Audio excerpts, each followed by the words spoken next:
আজকে আমি ঝিঙের একটু অন্যরকম স্বাদের একটা রেসিপি তৈরি করব। তো ঝিঙেটাকে আমি কেটে ভালো করে লবণ দিয়ে আমি মেখে রেখেছি। এটা কত জল উঠেছে, 1 ঘন্টা আগে আমি লবণ দিয়ে এগুলো মেখে রেখেছি। তো এখানে মুগ ডাল আমি ভিজিয়ে রেখেছিলাম, সেই মুগ ডালটা আমি পেস্ট করে নেব। মুগ ডালের বড়া তৈরি করব। একটু আদা আর কাঁচা লঙ্কা দিয়ে পেস্টটাকে আমি বানিয়ে নিয়ে আসি।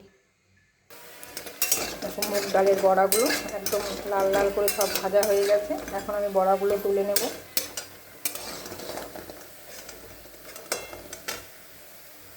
বড়াগুলো আমি উঠিয়ে নিয়েছি। সেই তেলে আমি এখন ফোড়ন দিয়ে দেব, কাঁচা লঙ্কা আর একটু কালো জিরে।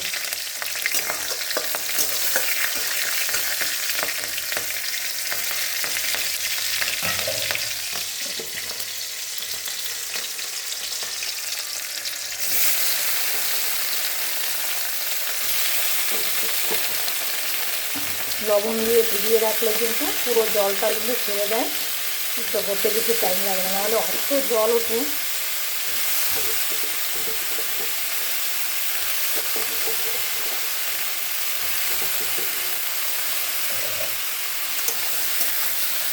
এটা একটু ভাজা হবে। দেখো কত জল উঠেছে ঝিঙে থেকে।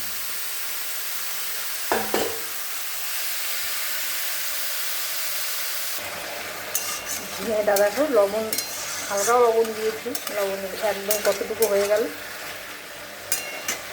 তখন আমি একটু মিষ্টি দেবো, গুড় দিয়ে দিই আমি এটাতে, আর অল্প হলুদ দিয়ে আর একটু ঢেকে তারপর আমি মশলা করে রেখেছি সেই মশলাটাকে দিই।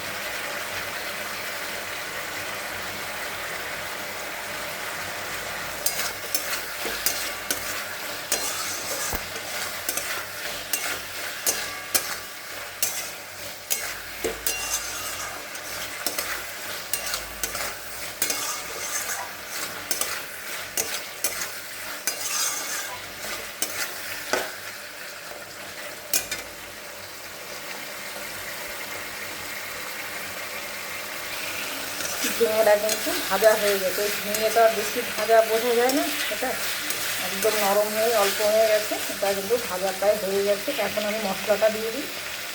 এখানে আমি অল্প সর্ষে আর পোস্ত বেটে রেখেছি।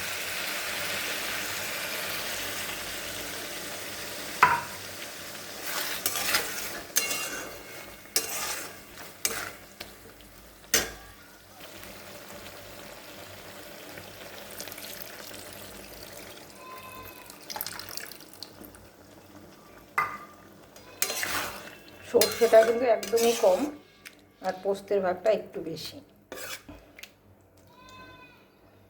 কিন্তু লবণ মিষ্টি সব দেওয়াই আছে। এখন এই বড়াগুলোও দিয়ে দেবো।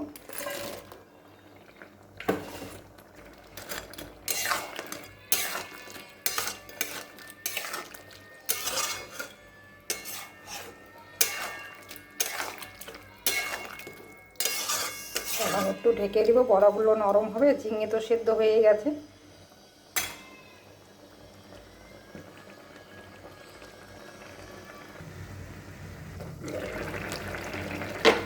বড়াগুলো ফুলে কত বড় বড় হয়েছে।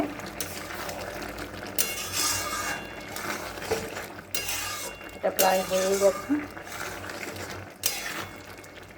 আর একটু শুকাবে, আমি তারপরে এটাকে নামিয়ে দেবো। বেশি শুকাবো না।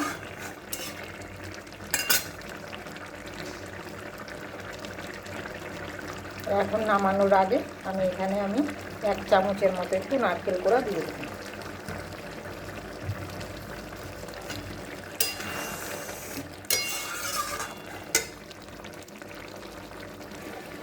আমি কিন্তু এখন এটাকে নামিয়ে দেবো, কারণ আমি একদম শুকোবো না, একটু গামাখা রাখবো। কারণ যেহেতু পোস্ত দেওয়া আছে, তো এটা এমনিতেই টেনে যাবে। আমি এখন এটাকে নামিয়ে দেবো। এই যে আমি নামিয়ে নিলাম ঝিঙের রেসিপিটা। তো কেমন লাগলো বলো আমার এই ঝিঙের রেসিপিটা? তোমরা অবশ্যই কমেন্ট করে জানাবেন। কিন্তু ভীষণ ভালো লাগে কিন্তু খেতে এটা। আর ইউটিউব চ্যানেল থেকে দেখলে সাবস্ক্রাইব করে আমার পাশে থাকবেন। আপনারা সকলেই ভালো থাকবেন, সুস্থ থাকবেন। আমি আবার আসবো অন্যদিন অন্যরকম অন্য ভিডিও নিয়ে। আজকে আমি এখানেই শেষ করছি। নমস্কার।